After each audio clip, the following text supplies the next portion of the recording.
Master जी की बहू उन्हें जानवरों वाले बर्तन में खाना देती, जिससे बदबू आ रही होती, जिसके कारण उन्होंने खाना न खाया तो बहू बच्चों के साथ मिलकर ज़बरदस्ती उनके मुंह में खाना डालने लगी।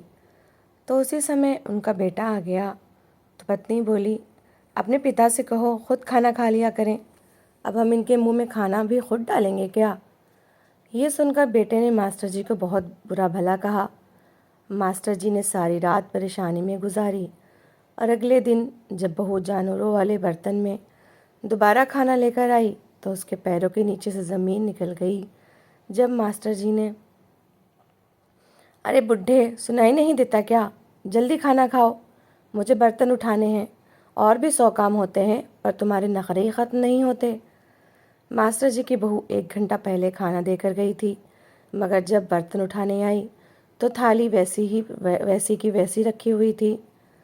मास्टर जी ने मुंह मोड़ लिया और धीमी पर साफ आवाज़ में कहा, मुझे खाना नहीं खाना, तुम बर्तन उठाकर वापस ले जाओ।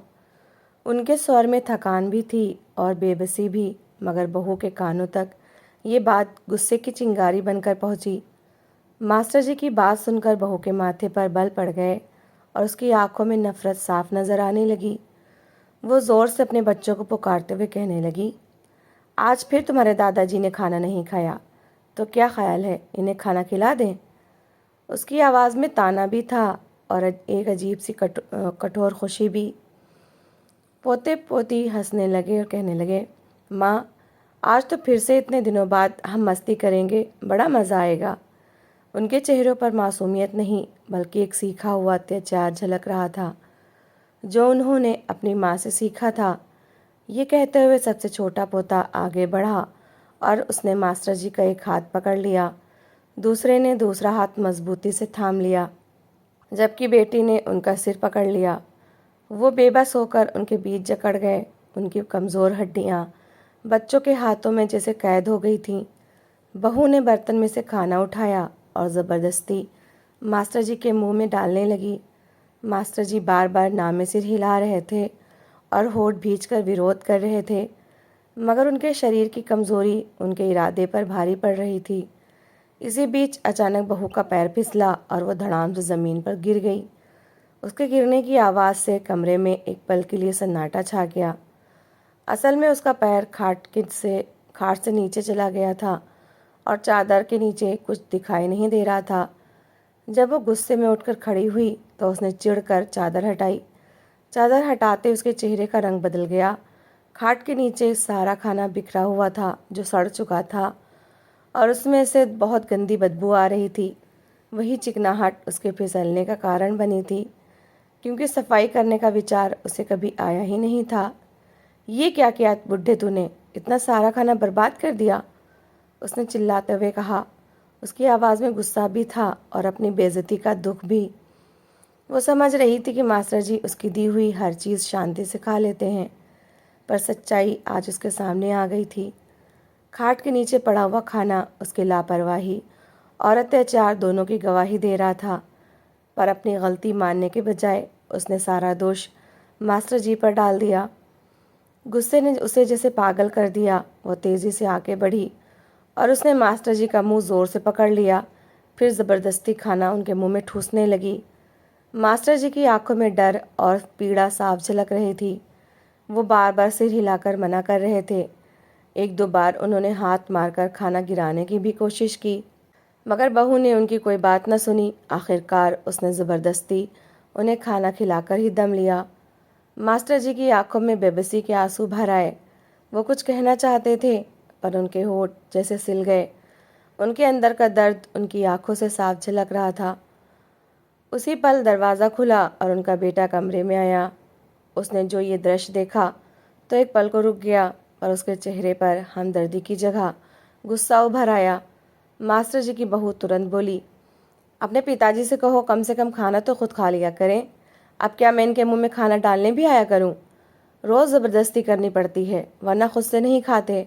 देखो कैसे खाट के नीचे खाने का ढेर लगा रखा है और बदबू फैला रखी है। इस तरह अन्न का अनादर पहले मैंने कभी नहीं देखा। उसने खुद को बेचारी दिखाने की पूरी कोशिश की। बेटी ने जब खाट के नीचे बिखरी हुई सब्जी देखी और अभी अभी का दृश्य भी उसकी आंखों के सामने था, तो वो बहुत गुस्से में आ गया। उसने मास्टर जी की ओर देखते हुए कहा, पिताजी, मैं इतनी मेहनत से कमाता हूँ, अगर आपको खाने की कदर ही नहीं है तो फिर क्यों बर्बाद करते हैं? इससे अच्छा था किसी भूखे को दे देते। अगर आपको घर का खाना पसंद नहीं तो पहले ही बता दिया करें। मेरी मुफ्त की कमाई नहीं है जो आप इस तरह बर्बाद करें। उसकी आवाज़ में सम्मान का नामो निशान नहीं था। वो लगातार बोलता जा रहा था और मास्टर जी चुपचाप बैठे सब सुनते जा रहे थे। आखिर में उसने गुस्से से कहा, आगे से अगर ऐसा किया तो खाना देना बंद कर दूंगा और घर से भी निकाल दूंगा। ये कहकर वो वहाँ से चला गया। कमरे में एक बार फिर सन्नाटा छा गया, पर इस सन्नाटे में बहुत कुछ टूट चुका था। मास्टर जी की आंखों से आंसू बहने लगे। वो दीवार की ओर देखते रहे जैसे वहाँ कोई जवाब लिखा हो। वो अपने बेटे को क्या बताते कि वो खाना क्यों नहीं खाते थे। बहू उन्हें वही खाना देती थी जो सबके खाने के बाद बच जाता था, कभी ठंडा, कभी बासी और कभी ऐसा जिसे देखकर ही मन खराब हो जाए। मगर वो इस तरह दिया जाता कि मास्टर जी चाहते हुए भी उसे खा नहीं पाते थे। उनका आत्मसम्मान उन्हें रोकता था और शरीर मना कर देता था। पर कभी कभार वो भूख के हाथों मजबूर होकर बासी ठंडा खाना निगल लिया करते थे। मास्टर जी सारी रात करवटें बदलते रहे। शरीर पहले ही कमज़ोर था, पर दिल की पीड़ा ने उन्हें अंदर से तोड़कर रख दिया था।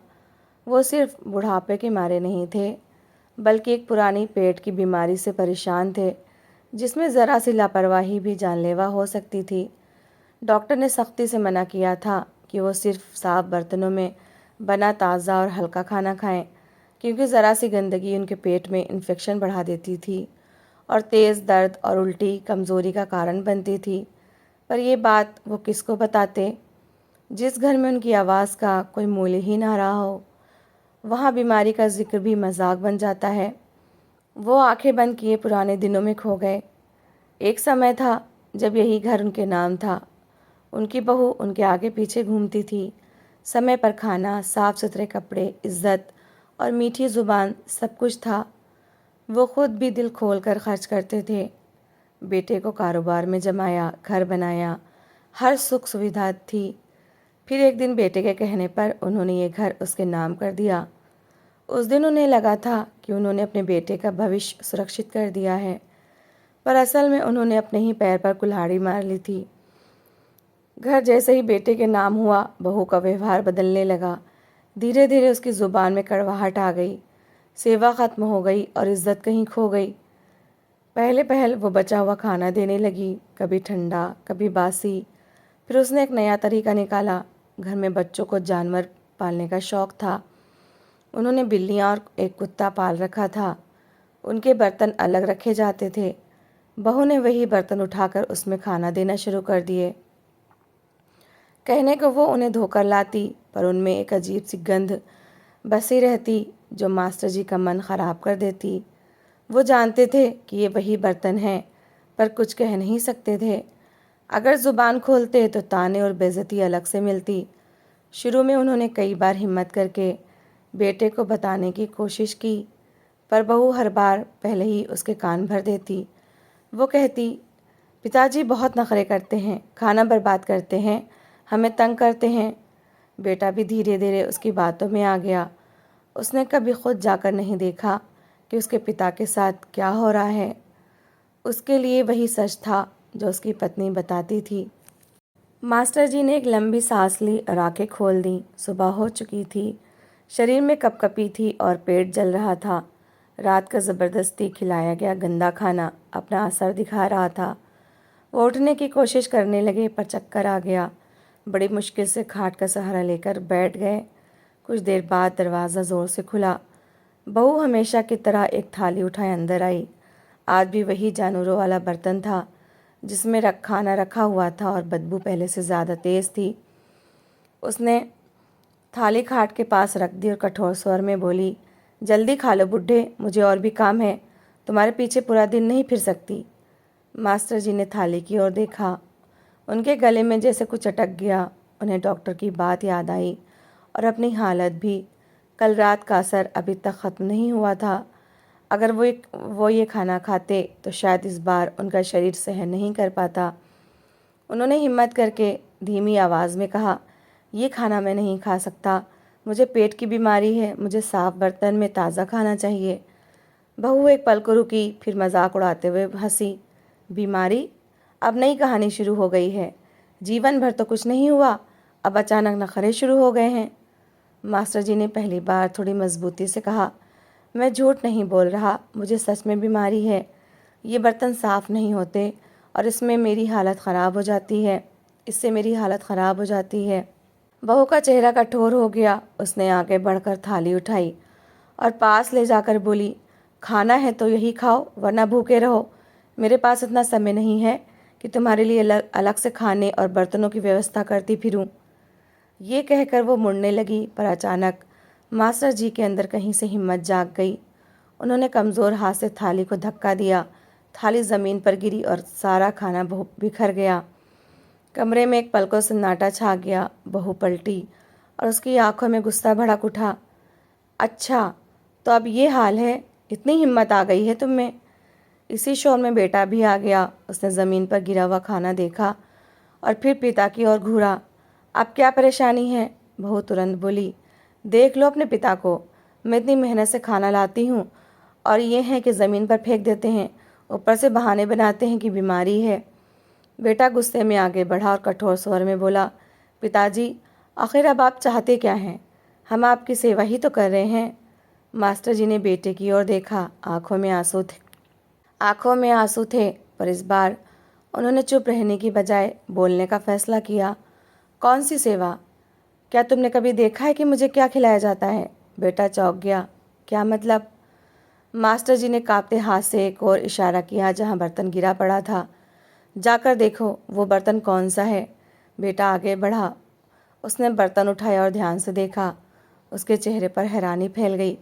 ये तो जानवरों का बर्तन था जो आंगन में रखा रहता था। वो एक पल के लिए चुप हो गया, फिर अपनी पत्नी की ओर देखकर बोला, ये सब क्या है? बहू घबरा गई, पर तुरंत संभल कर बोली, धोकर ही तो लाती हूँ, क्या फ़र्क पड़ता है? मास्टर जी की आवाज़ भर आई। क्या फ़र्क पड़ता है? बहुत फ़र्क पड़ता है। मैं बीमार हूँ, डॉक्टर ने मना किया है। तुम जानबूझकर ये सब करती हो। पहले जब घर मेरे नाम था तो यही हाथ मुझे साफ थाली में खाना देते थे, और आज मैं बोझ बन गया हूँ। कमरे में एक अजीब सी खामोशी छा गई। बेटे के चेहरे पर अब गुस्से के साथ साथ शर्मिंदगी भी आ रही थी। उसने कभी सोचा ही नहीं था कि बात यहाँ तक पहुँच चुकी है। मास्टर जी ने थके हुए स्वर में कहा, मैंने तुम्हें ये सब कुछ दिया इस उम्मीद पर कि बुढ़ापे में तुम मेरा सहारा बनोगे, पर कभी तुमने पलट कर नहीं देखा कि तुम्हारे पिता किस हाल में हैं। ये कहकर वो चुप हो गए। आंखों से आंसू बहते रहे। कमरे का वातावरण भारी हो चुका था। सच सामने आ चुका था और इस सच ने बेटे का सिर झुका दिया था। बेटे के हाथ में वो बर्तन अभी तक काँप रहा था। उसकी आंखों के सामने एक एक दृश्य घूम रहा था। अपने पिता की बेबसी, पत्नी का अत्याचार और अपनी पत्नी पर अंधा विश्वास। अचानक उसके अंदर जैसे बरसों का दबा हुआ गुस्सा फट पड़ा। उसने एक झटके से बर्तन ज़मीन पर पटक दिया। फिर वो पलटा और अपनी पत्नी के पास जाकर ज़ोर से उसके चेहरे पर थप्पड़ मारा। एक नहीं, दो नहीं, बल्कि 3 थप्पड़। कमरे में सिर्फ उसकी सांसों की आवाज़ गूंज रही थी।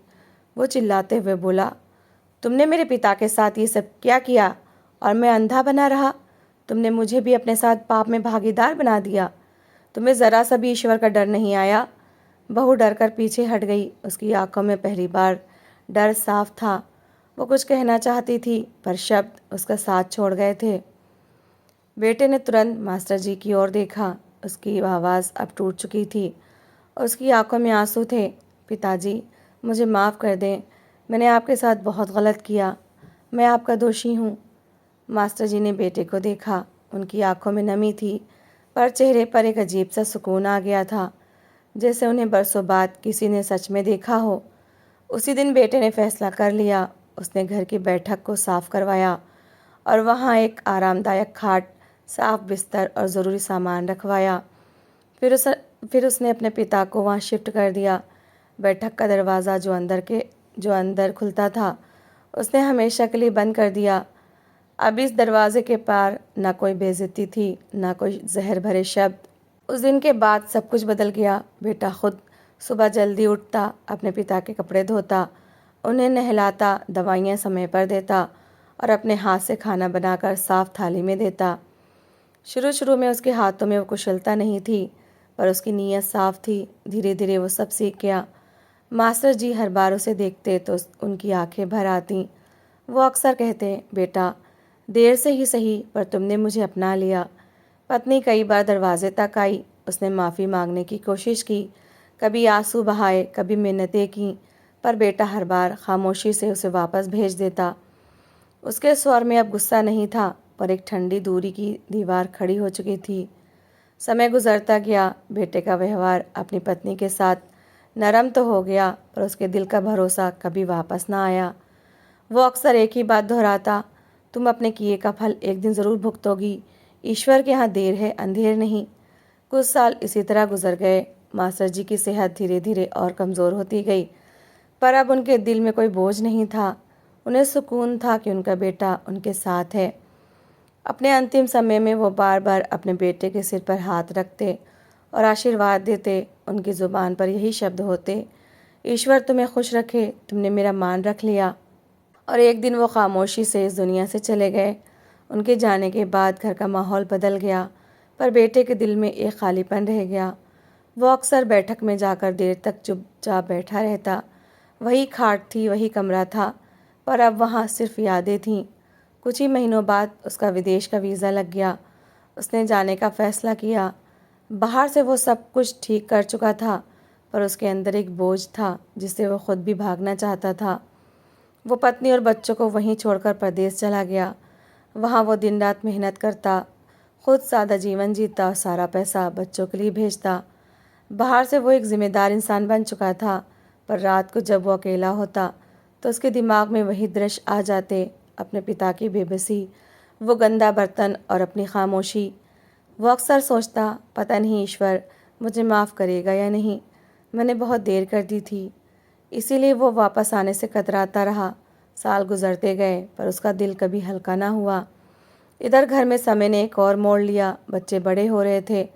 उन्होंने वही सीखा था जो उन्होंने बचपन में देखा था। आदर की जगह लापरवाही ने ले ली थी। खासकर बेटी, जो अब जवान हो चुकी थी, अपनी माँ से उसी स्वर में बात करने लगी थी जिसमें कभी उसकी माँ मास्टर जी से बात किया करती थी। पहले पहल बहू ने अनदेखा किया, पर फिर वही व्यवहार उसके साथ भी होने लगा। एक दिन उसकी बेटी ने गुस्से में उसे खाना उसी तरह एक पुराने बर्तन में दे दिया। वो बर्तन देखकर उसके हाथ कांप गए। वही एहसास, वही बदबू, वही बेइज्जती। उस दिन उसे पहली बार बहुत तेज़ एहसास हुआ कि उसने क्या किया था। धीरे धीरे उसके साथ व्यवहार और भी कठोर होता गया। कभी उसे भूखा छोड़ दिया जाता, कभी गंदे बर्तन में खाना दिया जाता। वो कई बार बोलना चाहती, पर उसके अपने शब्द जैसे उसके गले में अटक जाते। वही शब्द जो वो कभी मास्टर जी से कहती थी, आज उसे खुद सुनने पड़ते थे। उसका स्वास्थ्य भी बिगड़ने लगा। उसे एक अजीब सी बीमारी हो गई थी। वो भूख सहन नहीं कर पाती थी। उसे हर समय कुछ ना कुछ खाने की इच्छा रहती, पर जब खाती तो पेट खराब हो जाता और कमज़ोरी बढ़ जाती। डॉक्टर भी समझ नहीं पा रहे थे कि आखिर बीमारी क्या है, पर वो जानती थी कि ये उसके अपने कर्मों का फल था। वो रातों को जाग जाग कर रोती, प्रार्थना करती और ईश्वर से माफ़ी मांगती। हे ईश्वर, मैंने बहुत अत्याचार किया, मुझे माफ़ कर दो। मैंने एक बेबस इंसान को बहुत दुख दिया, मगर समय पीछे नहीं मुड़ता। अब वही घर, वही कमरा, वही हालात उसके लिए सज़ा बन चुके थे। फ़र्क बस इतना था कि अब वो खुद पीड़ित थी। कहानी का अंत एक खामोश सबक बनकर रह गया। समय का पहिया घूमता रहता है। जो आज बलवान है, कल कमज़ोर भी हो सकता है, और जो बीज इंसान अपने कर्मों से बोता है, वही किसी न किसी दिन उसके सामने आकर खड़ा हो जाता है। समय गुजरता गया, पर उसके दिल का बोझ कम न हुआ। वो जब भी अकेली बैठती तो पुराने वही दृश्य उसके सामने आ खड़े होते। वो खाट, वो गंदे बर्तन और एक बेबस बूढ़े की खामोश आंखें उसे चैन से जीने न देती। अब उसे एहसास हो चुका था कि अत्याचार सिर्फ कुछ पल का नहीं होता, बल्कि उसका असर जीवन भर इंसान का पीछा करता है। वो हर दिन अपने किए पर पछताती और दिल ही दिल में प्रार्थना करती कि काश समय वापस आ जाए, पर अब सिवाय पछतावे के उसके पास कुछ भी नहीं बचा था। तो दोस्तों, इस कहानी को लेकर आपकी क्या राय है, कमेंट बॉक्स में ज़रूर बताएं। और अगर आपको हमारी आज की कहानी अच्छी लगी हो तो प्लीज़ इसे लाइक ज़रूर करें। अगर आपने अभी तक हमारे चैनल को सब्सक्राइब नहीं किया तो ज़रूर कर लीजिए। तो मिलते हैं ऐसी ही एक और मोटिवेशनल कहानी के साथ। Thanks for watching.